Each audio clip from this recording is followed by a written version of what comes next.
goes away. The things I plan to say, oh baby. Hello, happy crafters! I am happy to be bringing you a video tutorial based on one of my more recent videos that I made where I shared 20 different Dollar Tree blank projects with you. And in that video, I created a split monogram in Design Space that I transferred onto a Dollar Tree canvas.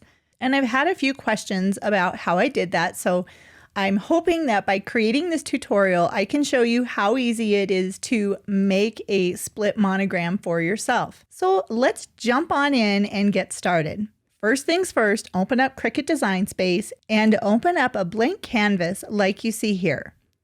Now, if you come to the left-hand side of the screen and click the text icon, Cricut Design Space will automatically populate a blank text box here for you to add in your own text. So for this example, we're going to be doing a letter. We're going to add in the first letter of the name that you want to create. For instance, my name is Lisa, so I'm going to start with an L, and then I usually drag the letter more to the center of the screen, and then I will make it larger. This is just so that I can see what I'm doing a little bit better as I'm working with the split monogram and creating it. Now, one quick word about the font choice. If this is your first time creating this type of a split monogram, I recommend sticking with a clean and simple font just to start out with. The default font here that shows up is a good choice, but I also really like Chip Decor, which is another Cricut font. And the reason behind this is once you start using the fancy fonts that have the swooshes and all that, they may be a little bit unbalanced, leaning more towards the left or the right, and it can be harder to visualize doing the split monogram because the letter can be a little bit unbalanced. Not to say that you can't ever use those in the future, but if this is your first time doing it, let's minimize the frustration by using a simple cut letter like this one. And then you can practice with more difficult fonts later on once you get the hang of this. So once you have your letter, now we're going to go to the left-hand panel again and click on the shapes.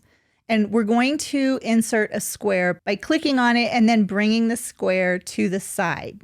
This is just so that you can work with it without being right over top of the letter. Now, if you click the lock icon on the top panel, this will allow you to manipulate the square into a rectangle. Pull the square into a skinny rectangle. As far as the width, I usually make mine a little bit larger than 2 of these grid boxes. As far as the length, it needs to be a little bit longer than your letter. So pull it back over the letter and then you can make it a little bit longer. Now this will be the line that we're going to split the letter. And this is how we're going to make a split monogram.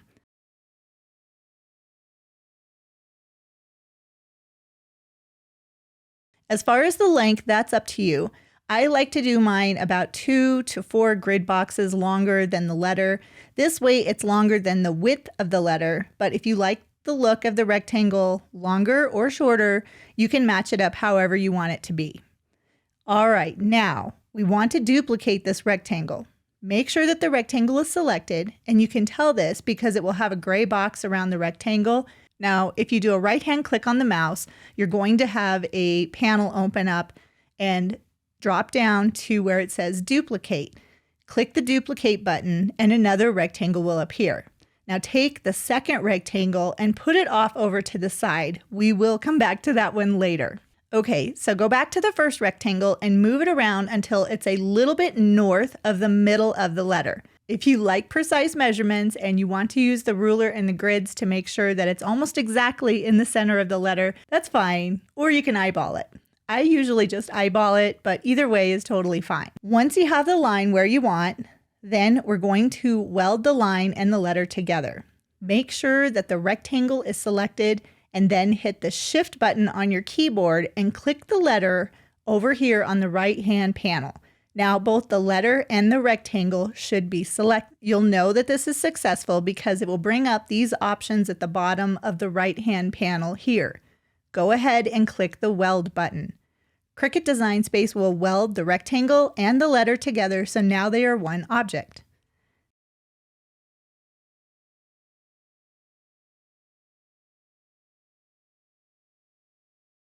Now it's time to come back over to the second rectangle.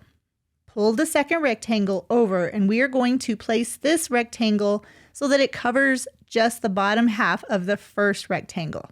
Now I also like to change the color of the rectangle so it's easier to see when I'm working with it. You just want to cover up the bottom half of the first rectangle because everything above this rectangle is going to be split from the bottom half.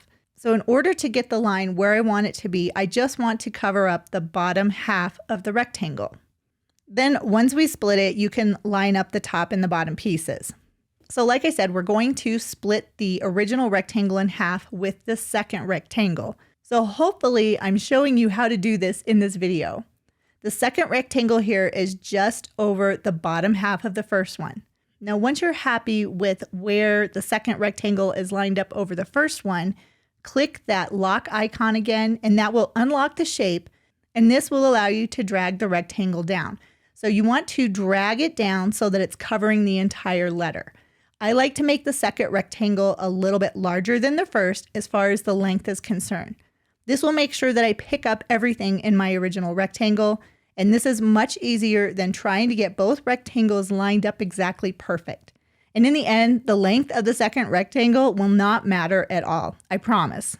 Now, once you're satisfied with the second rectangle, go up to the top menu and hit Select All. Then come over to the right-hand panel and click Slice. Cricut Design Space will now slice the image, and you'll have 4 slice results over here on the right-hand panel. We only want to keep the black ones, which are the original letter that we started with. So we're just going to delete the other 2. Click the first gray piece and then click Delete. Then click the second gray piece and then click Delete. Now we have the 2 slice results that you can pull apart, and now your letter is split. Now you can try to line these up as best you can, but to make it perfect, if you come up to the top menu and click the Align tab, then you can just choose how to align the 2 parts of your letter. This makes it so perfect. Then you can decide how far apart you want the letter to be. It just depends on the word that you're placing and how you want it to look. Now go back to the left-hand side and click the text box again. This is where you can add in the name, and then you can bring that name and place it in between the letter. And you can, of course, move it around and resize it until it is where you want it to be and the size you want it to be. And there you go.